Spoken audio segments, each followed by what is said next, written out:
It was agreed that I should take the daughter of General Lajolet to Saint Cloud with me, while Caroline did the same with the sister of another of the condemned men. The two girls were to throw themselves at the feet of the consul and plead for the culprit. I cannot yet describe, without emotion, the feeling that oppressed me. The memory of my father's death on the scaffold with no one intervening on his behalf haunted me and made me pity yet more the unfortunate girl who accompanied me.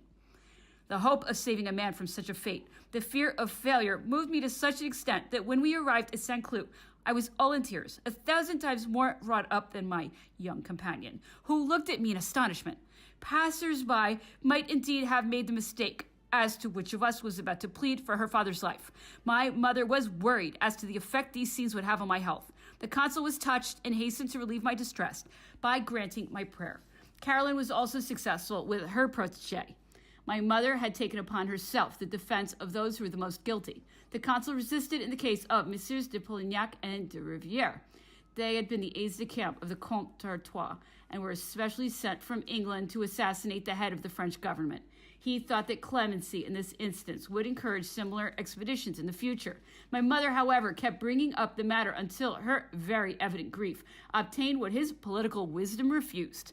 Moreau had not been condemned to death. His wife begged that he be allowed to go to America and came to see me about this. She was unhappy. I pitied her distress, and the consul agreed to everything without raising any objections. My house was very close to that of Caroline, who had bought the Valusone mansion in the Rue Soudy.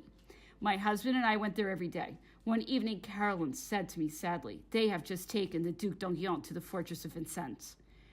His trial will take place tonight." This news chilled me with horror. Kept in ignorance of all political happenings, we could not understand the reason for this arrest. Nevertheless, the fact that a member of the former French royal family should have been kidnapped, brought to Paris, and tried by night seemed to us a sinister event. That this act of severity should take place under the rule of the consul, who had dried so many tears, bound up so many wounds, filled us with grief on his account. To us, Bonaparte seemed too great to be obliged to do things of this sort. The next day, I went to Malmaison early. I found my mother overcome with alarm. She had just heard that the Duc d'Enghien had been shot that morning at daybreak. Her grief was intense, not only for the victim, but also for the consul. "This is the first mistake Napoleon has made," she said. "Till now his fame has been so stainless. Who can have advised him to do this? Had I known of it soon enough, I should have prevented him." His sorrowful air, when he told me the news, proved to me that it was not he who had given the order. When he saw my tears, he exclaimed vehemently, "Do you want to see me assassinated?" My mother kept repeating over and over again, "Who can have influenced him?" I said nothing and shared her emotions. Just then, Caulaincourt entered the room. He had been away on a mission to Strasbourg and Karlsruhe and had only that moment returned. "You have heard the dreadful news?" my mother asked him. "What news, madame?" "The Duc d'Enghien has been executed." "Great God!" exclaimed Caulaincourt. "Can it be true? Has the consul involved me in some way in the matter?" Tears flowed down his cheeks. "But where have you been?" inquired my mother. "On a mission near Strasbourg, delivering a letter to Karlsruhe. That is all I know about it." "When I heard you were off to the Rhine," replied my mother, "I feared you had been employed on some such disastrous mission." "Would to God I would have been!" exclaimed Caulaincourt. "I would have had the young prince warned. I cannot forget that I was once in his service, that I was one of his gentlemen in waiting, and if the consul had given me such an order, I should only have carried it out by saving the prince's life." I heard every word of what I am recording. How did it happen, therefore, that the public should have so insistently accused Caulaincourt of having led the prince into a trap? Is it more difficult to believe the truth than falsehood? I here add what else I learned in regard to this matter. A royalist insurgent condemned to death had, in order to save his own life, confessed everything he knew about the conspiracy. He declared that Moreau had seen George in Paris, and likewise another person whom he did not know, but whom everyone treated with the greatest respect. At the time, this person was thought to be a prince of the House of Bourbon. The Duc d'Enghien lived near the Rhine. He was frequently away from home, and he was in communication with the consul's enemies in France. Assassins crossed over from England and landed on the seacoast. The consul's life was constantly being threatened. Those who had taken part in the revolution feared the return of the family it had driven from the throne. They were now in office, and a change would threaten their position. All these motives combined to bring about the arrest of the Duke. General Ordner crossed the river in rowboats with a strong detachment of troops. It was he himself who told me about it. He brought the Duc d'Enghien to Paris. The court which tried him was composed of several colonels and presided over by General Hulin. Savary attended the trial only as a spectator. He was not one of the judges, but his regiment was being stationed at Vincennes. His going there was a precautionary measure. General Murat, governor of Paris, had given orders to that effect. He received them from Monsieur de Talleyrand, with whom he remained until 4 o'clock in the morning. Colonel Savary, while on his way to Malmaison to report what had taken place, met Rial, the prefect of police, whom the consul had ordered to go and question the prisoner. Rial was much astonished to learn that the prisoner was already dead. Savary found the consul still more deeply moved than Rial at the news of this sudden execution. He exclaimed, according to Savary, "This was a useless crime," and did not again refer to it. The drawing rooms of Paris re-echoed with imaginary details about the consul and Caulaincourt. The latter, so people said, had brought the prince to Paris in his own carriage and had treated him in a shameful manner. The consul was supposed to have ordered the duke shot with a lantern on his heart and without allowing him to express his last wishes. All these tales were false and evidently came from Monsieur de Talleyrand, who, in order to avoid attracting suspicion to himself, spread loathsome details in the hope that the action might seem less important on account of the horrors that accompanied it. The firmly established rank of Monsieur de Talleyrand's family, as well as his former intimate relation with aristocratic circles, had always given him an immense influence throughout the Faubourg Saint-Germain.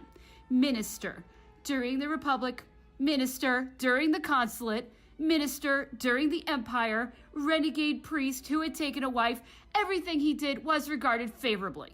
He obtained full and complete absolution for all his acts.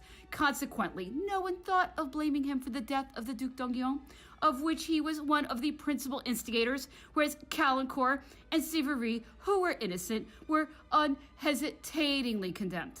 My mother repeated to me something the emperor had said one day when he was angry with Talleyrand at my expense. Was it I who knew the Duc d'Enghien? Was it I who wanted to have him executed? My knowledge of the emperor's character convinces me that although the suddenness of the execution took him by surprise, he never sought to exonerate himself, since the weakness he was least willing to admit was lack of willpower. He would have said, "If I did such a thing, it was because I had the right to do so."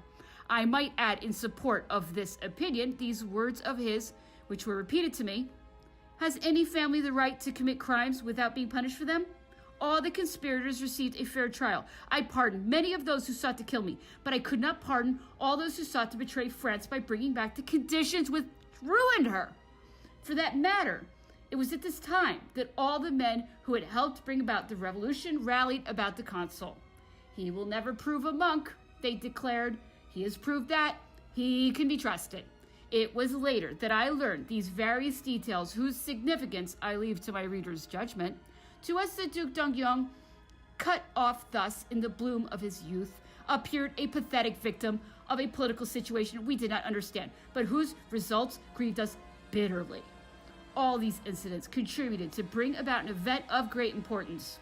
The future fate of France, which the consul had established on firmer ground, seemed to be linked to his career and to depend on his existence. The only thing lacking to make his future safe was permanent stability.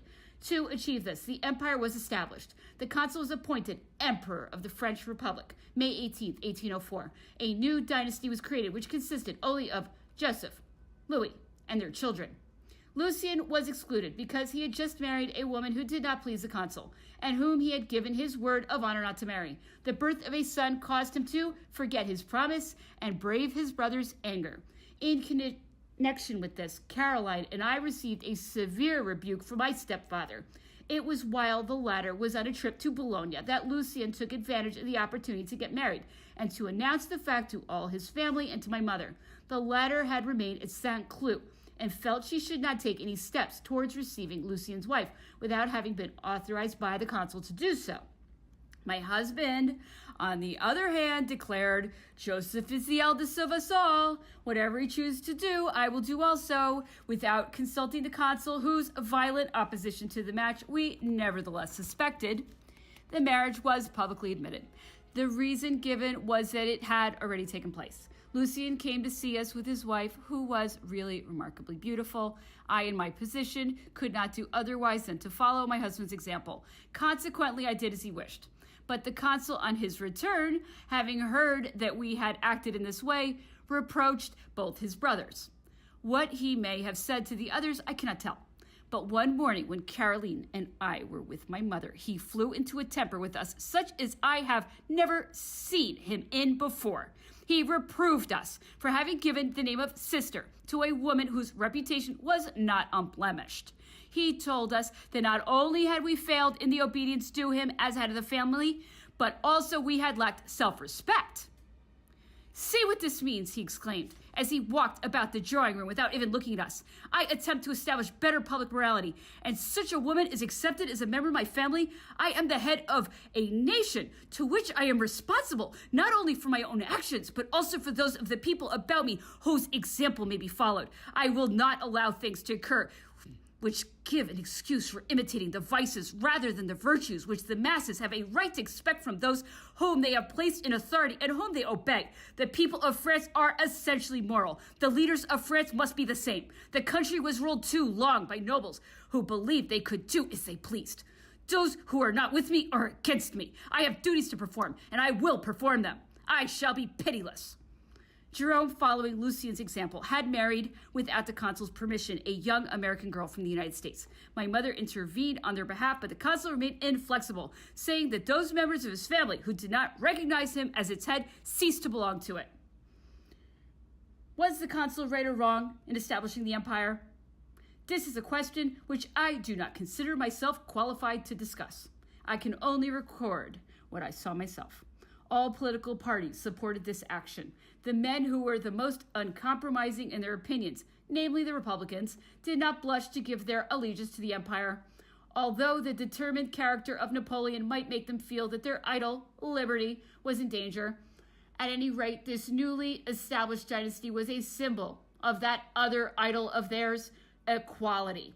Under the rule of a man who owed his rank entirely to his own abilities, only those who deserved promotion were likely to achieve distinction. Then, too, the rewards which a sovereign can bestow completely won over those who considered such distinctions as they received to be their just due. The nobility also sought and found a state of security in the shadow of the throne. Their familiarity with court life and their greater social refinement won for them successes which were important enough to arouse jealousy. Such jealousy was groundless. The emperor, who wished to end the conditions existing under the revolution while preserving the good it had accomplished, and at the same time to efface the memory of its excesses, was not in a position to banish the nobility. The nobles, in spite of their faults, belonged to that class of French citizens who, on account of their misfortunes, must be protected. Napoleon always maintained the balance between the classes without restoring to the nobility either their privileges or their influence in public affairs. As for foreign sovereigns, they looked upon this reestablishment of royal government as a sort of guarantee of stability, since it was in keeping with the prevailing system of government in Europe, a system menaced by democratic theories. Consequently, they were prepared for an instant to suspend hostilities towards a country which was no longer internally divided against itself. In short, the only enemies left were England, animated by a spirit of rivalry, a few royalists clinging to their memories of former times, and a few stubborn Republicans. It will be difficult to believe that, important as these new events were in my life, I was so little interested in them. My domestic sorrows increased from day to day. What could I do to make a man happy who did not know the meaning of that word? I still hoped to succeed. My life, my days revolved around this problem. Nothing else mattered. Therefore, I was very much surprised. Then, one day, Caroline came in to see me, and for the first time, I heard that the consul was about to be made emperor. People say, she added, that only Joseph and Louis are mentioned as members of the new dynasty in the decree of the Senate. Can that mean that your children will be princes, heirs to the throne of France, and my children, their cousins, will be nobodies? I will never endure such injustice. I will bring them up to demand their rights, to reconquer them if necessary. I could not sympathize greatly with Caroline's outburst, since her husband was, after all, only the consul's brother-in-law. But I realized that such a law would make enemies for my children. The idea worried me. In vain, by way of consolation, did I express my doubts as to the accuracy of the reports. Nothing would quiet her. Her sister Elisa had shared her opinions and encouraged them. They made such a fuss that their complaints finally reached the ears of the consul, who one day made the remark, "Really, if you believed my sisters, you would think that I had robbed my family of the heritage of the late king, our father." This epigram was repeated all over Paris, and the people found it very witty. In the meantime, the emperor's sisters were made princesses and had each of her maison d'honneur, similar to mine and that of Princess Joseph. One morning, when I went to see my mother at St. Cloud, I found her surrounded by various officials who were paying their respects to her as Empress of France. Then and only then did I discover that Caroline's fears were justified. I cannot yet understand how so important an event made so little impression on me. Doubtless partly because it made slightly difference in my social position, which was already so prominent. Doubtless, too, because I was entirely wrapped up in my private troubles. It was necessary, nevertheless, to receive all the officials and the foreign ambassadors who called to present the congratulations of their masters. The idea that henceforward I should address all the crowned heads of Europe as cousin did not flatter my vanity any more than finding an appropriate reply to all these compliments worried me. When in some vast drawing room where all eyes were fixed on me, I felt nervous. But in private receptions, I always knew how to banish the shyness of others. I must make one exception to this remark. My rather extraordinary first interview with the Prince Primate of the Confederation of the Rhine. I was waiting for him in my main reception room when a fire broke out in another part of the house. My son's room was directly over the place where the fire started. I dashed upstairs and brought him down with me. Meanwhile, the blaze had been extinguished. The prince arrived, but as I spoke to him, I felt all my emotion, all the effort I had made to conceal my alarm from the child's nurse overcame me, and I burst into tears. My guest was extremely astonished.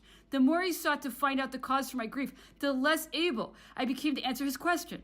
Afterwards, we frequently laughed heartily together over this strange reception.